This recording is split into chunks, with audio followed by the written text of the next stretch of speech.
Hello, welcome back to the Proper Football Podcast. I'm Kelton. I'm Corey. And let's get into it. Let's make sure that you guys are liking, sharing, and subscribing right now. That's so important right now. We appreciate all the support that we can get.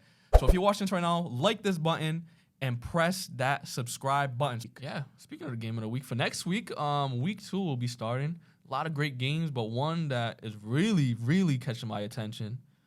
Man City versus Newcastle. Yeah, big game. Huge. Newcastle's starting to look like Man City to me. That's a good point. Just the way they're playing, throughout the whole game. When you see City, the energy never dies off. Right, that is true. And I'm seeing that with Newcastle. Like I said, they came in, put in a few goals first half, but then second half they're continuing to want to come and score goals. It's gonna be a good game, but City gonna have to. Well, actually, I don't know if they'll have Stones and Diaz in time, but I would think they would have to have stronger back line. Not only that, De Bruyne's out too. De Bruyne's out too.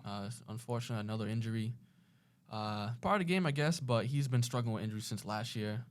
A lot of people were surprised that he started. And now he's going to miss a few weeks. But both teams are in great form. Newcastle surprised everybody with the season they had last year. Yep. Really surprised us with Aston Villa the way they performed. Like you said, the energy just continued throughout the game. It didn't die off as people got tired. It actually increased, which is crazy. Man City has a similar style to that. But they do have a few injuries, a few losses, especially in the transfer season. They haven't really replaced people like Mahrez and Gundogan. You got Mateo Kovacic, but is that a like-for-like signing? Do they need to make more signings? Yeah. Are they weak in the back on like they said? Who knows? It's going to be a great game. Man City will be home, so they'll have the advantage there. But if Newcastle's going to make an impact, they can't squander their chances. They're going to have to score their goals because Man City is going to punish you if you don't. No, 100%. And then you got Haaland up top. That dude, man, he's like he's a goal a game. A goal a game type of player. I mean, last year he scored 36 goals. And played 36 or 37 games. He didn't play every single game. He didn't play every single game, so he could have had more goals. Yeah. You know what I'm saying? I mean, just a goal machine. He's a proper player, one of the best player in the league, maybe in the world. And but I think Isak is great. Isak is on fire. He could have had a hat trick that game. Could have, and he was a little.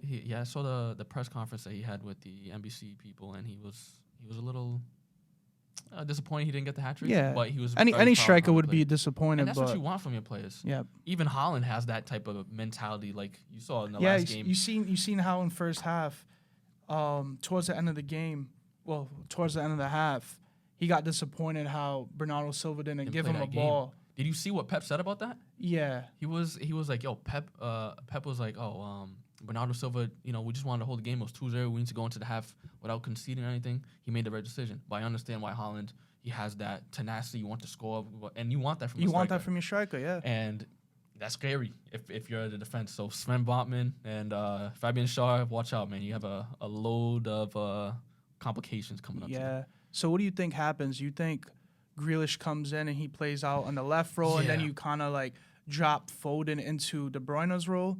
Because they don't have much options on the bench right now, and they definitely need to go into the market. Yeah, especially before it ends at the end of this month. I say Grealish out left, Foden and Julian Alvarez in the middle.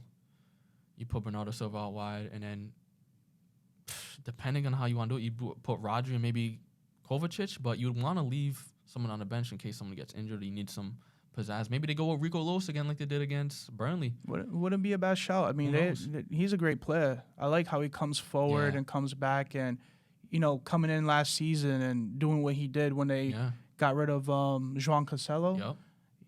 He stepped in. Yeah, he stepped in and he fit in right under Pep's wing, and I think this season we're going to see a lot more of that. But that's Palmer, natural with Rico Lewis coming Man City players, Foden, when he had his run when he was really young at 18 or something like that, proving a lot of people that he's made for the Premier League, which he's a proven player now. I think Cole Palmer and Rico Lewis have the chance to do it this season, so we'll see how they do against Newcastle. Yeah. Newcastle, start off the same, what do you say?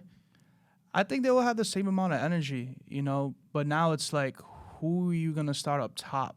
Because now you got Wilson and Isak. They're fighting to see who starts. Right. They're going to rotate, obviously. But for me, I think Isak is the guy. I agree. He shows that tenacity, those runs. He's a scary guy. He's tall, too. He's a technical player, too. And he can play. Yeah, he can can give you play. that 1-2. Man, it's come- gonna be a great game. Yeah. You have a final score? What do you think? Ooh, this is gonna be tough. I would say it's gonna be a draw. Draw? I High think it'll- scoring, low scoring, defensively compact. I would say 2-2. 2-2. 2-2. I'm the same, man. I'm going with 2-2. Great minds think alike. Yep. And let's see. It's gonna be an exciting game. So that's what we got for you guys today. Thank you for tuning in, everybody. And if you like our video, give it a like. And if you don't like it, give it a like.